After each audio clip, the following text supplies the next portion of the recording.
Greetings.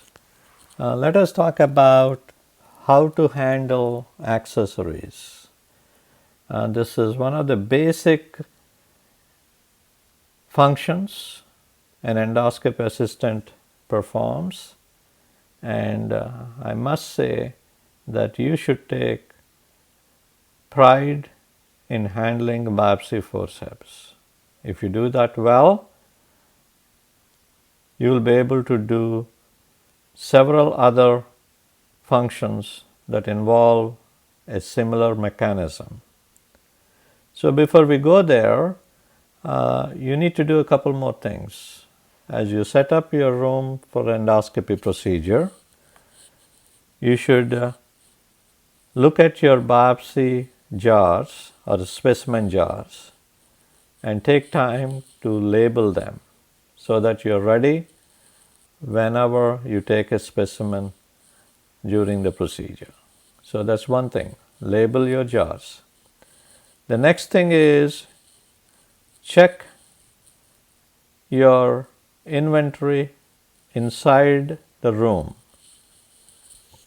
Make sure that you have adequate supply of different items that you will be using during the procedure, and not only the first procedure, for also the remaining procedures during the day, so that you don't have to run out in the middle of the procedure to grab an instrument. So, label your jars and check your inventory inside the room. And if you don't have enough, go to the main storage area, get your supplies before you start your cases. Another important function is to observe closely what is happening and anticipate what is needed so that you could be helping your endoscopist and having a good control on all the things that you're supposed to do. So here the endoscopist sees a lesion and you also see that, and you know that endoscopist will ask for a biopsy forceps, and before he asks for that, you should be able to go find your biopsy forceps packet, take it out and be ready.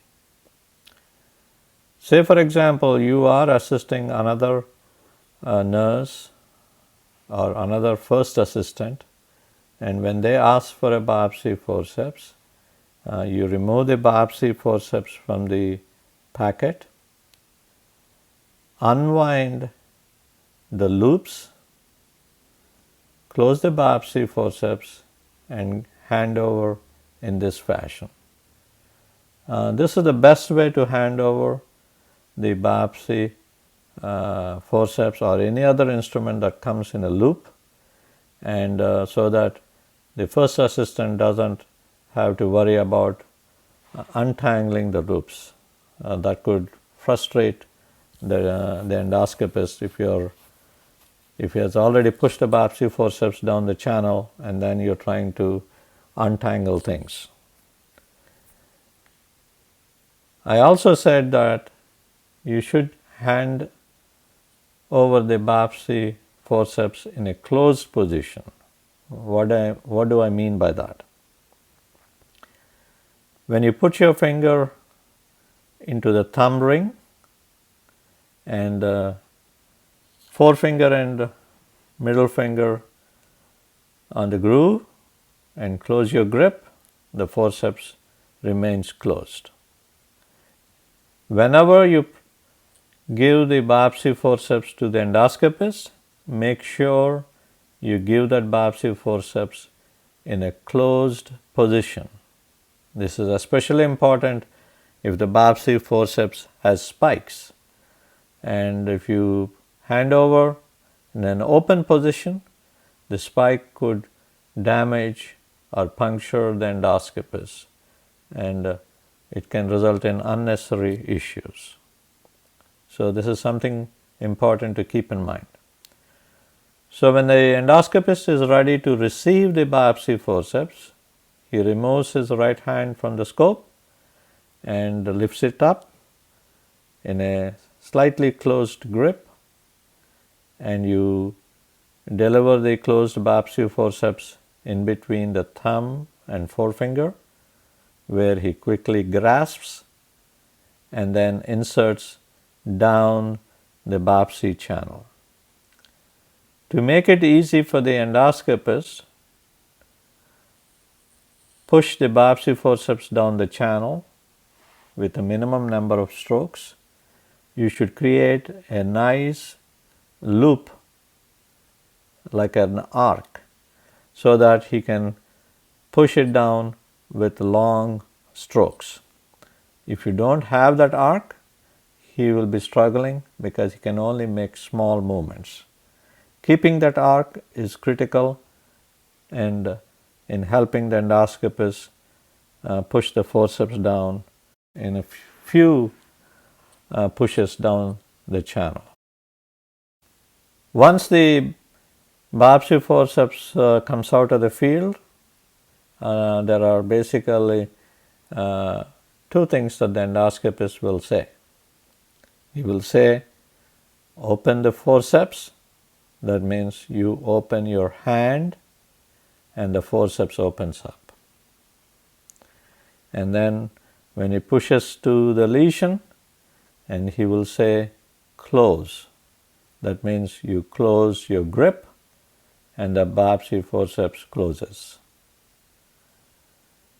And once he is happy, he will pull the forceps out from the field into the channel, and then some endoscopists try to pull the sheet on their own, or they may ask you to pull the sheet out, and in which case there are a couple of tricks. If you stand slightly away from the endoscopist and maintain some distance, you will be able to pull the forceps out of the biopsy channel in a few strokes.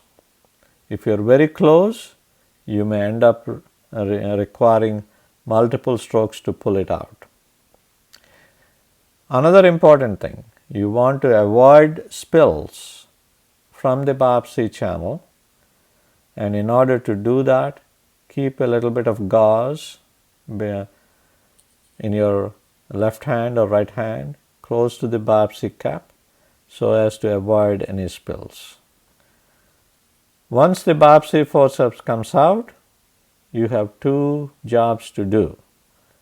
One job is to let the endoscopist know the specimen size. You should say loudly, big specimen or small specimen. You could also say good specimen or a good piece or a small piece. Don't say a bad piece. So a good piece or a big piece or a small piece. So this helps the endoscopist figure out how many more biopsies he should take. If the specimens are small, he may end up taking more specimens so that he could establish the diagnosis. So it's critical for you to say loudly, big piece, small piece. The next thing is you should also inform the nurse in terms of the container that is going to receive the specimen. So here is the first biopsy that we have taken. It goes into jar A. You should say stomach biopsy jar A. And the nurse will say stomach biopsy jar A, and then she enters into the computer. This way you would avoid any confusion and you would avoid mistakes.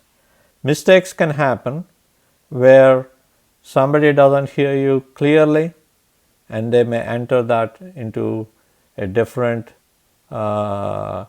entry in the computer. So especially when you're taking multiple biopsies, the entry may be wrong. So you want to avoid that confusion by saying loudly, good specimen, stomach biopsy, jar A. After you've done that, you want to clean the biopsy forceps tip in water, because this specimen jar has formalin. You don't want to give it back to the doctor with the formalin on your biopsy tip. So clean it up, dry it up, and then hand over, and then go through the same steps that we talked about.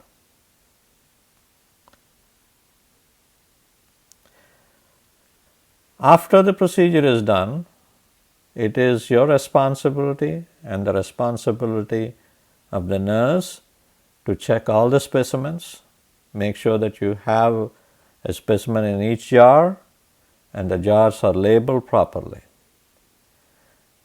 The reason I say this is important is sometimes you may be putting the specimen in the wrong jar, or you may be putting the specimen in the correct jar, but the nurse may be entering in the computer wrong.